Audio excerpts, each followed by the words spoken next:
पादना बुरी बात नहीं है भाई, बिल्कुल भी नहीं है यार। आज मैं पाद विषय पर बात कर रहा हूँ, जिसका नाम लेना भी असभ्यता समझी जाती है। लेकिन पाद क्या अपनी मर्जी से आता है? वो तो खुद ही कभी भी कहीं भी आ सकता है यार।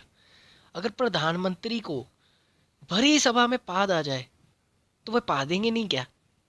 इसलिए पाद पर किसी तरह का नियंत्रण संभव ही नहीं है।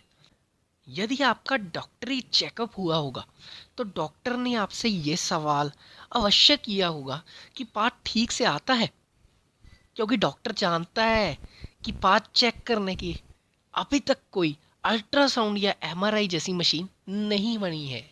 तो तमाम चूरन चटनी हाजमोला जैसी गोलियों का करोड़ों रुपए का कारोबार केवल इसी बिंदु पर तो निर्भर है कि जनता ठीक से पादती रहे। अबे बंद कर।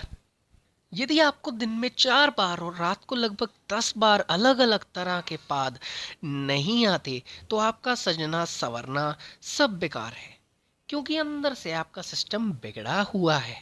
यदि लीवर ही ठीक से काम नहीं कर रहा है तो अन्य अंगों को पोषण कहाँ से मिलेगा? इसलिए पादने में संकोच ना करें और खूब पादें। अबे हट जा भाई प्लीज।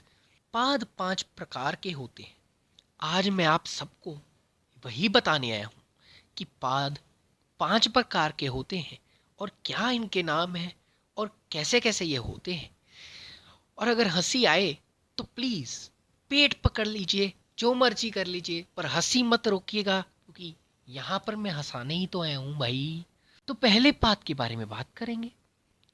पहले पाद का नाम है भूपाद, जिसको हम कह सकते हैं पादों का राजा। जी हाँ, ये घोषणात्मक और मर्दानगी भरा होता है। इसमें आवाज से धमक ज्यादा और बदबू कम होती है। जितनी जोर आवाज उतनी कम बदबू। दूसरी की बात करूं तो उसका नाम है शहनाई। हमारे पूर्वजों ने इस मध्यम भी कहा है। इसमें से आवाज निकलती है ठी ठी या कहीं पूं। कुछ ज्यादा ही हो रहा है।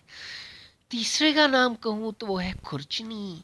इसकी आवाज पूरे कागज के सरसराहट जैसी होती है। ये एक बार में नहीं निकलता है, बल्कि एक के बाद एक पिर पिर पिर की आवाज के साथ आता है। चौथे की बात करूं तो उसका नाम है तबला। तबला पाद की एक फटकी आवाज के साथ आता है। ये अपने मालिक की इजाजत के बगैर ही निकल जाता है, और अगर हम लोगों के बीच बैठे हों तो हास्य के पात्र बन जाते हैं। पांचवे की बात करूं तो इसका नाम है फुसकी। ये एक निःशब्द बदबू बम है। चूंकि इसमें आवाज नहीं होती है, इसलिए ये पास बैठे व्यक्ति को बदबू का गुप्त दान देता है, और दाता अपनी नाक को बंद करके नहीं पादने का दिखावा करता है। लेकिन आप कुछ ना बोलें, केवल जापानी कहावत जो बोला सो पादा याद रखें। इससे दाता स्वयं ही पकड़ में आ जाता है। अब आपने पाद की श्रेणी निर्धारित करते हुए पाद का आनंद उठाइए तथा जमकर बेझिझक और खुलकर पादिए। नोट कीजिएगा, इस मैसेज को केवल व्यंग के तौर पर या अन्यथा ना लें, क्योंकि पादने से आपके शरीर में होने वाली कई क्रियाओं का संबंध है, और उम्मीद है कि इस पोस्ट से पादने वालों के प्रति आपका दृष्टिकोण बदलेगा। इसी के साथ आपको एक जोक सुनाना चाहूँगा, और हंसी रोक पाए तो बोलना, कमेंट ज़रूर करना। और बहू सुनाना चाहूँगा तो चलिए शुरू करते हैं। बहू बरामदे में बैठे ससुर के पास खाली चाय का कप लेने गई, तो कप लेने के जैसे ही झुकी तो पाद निकल गया। बहू शर्म के मारे बिना कप उठाए वापस जाने लगी। ससुर ने आवाज़ लगाई, बहू यहाँ कुछ काम था कि सिर्फ पाद नहीं आई थी?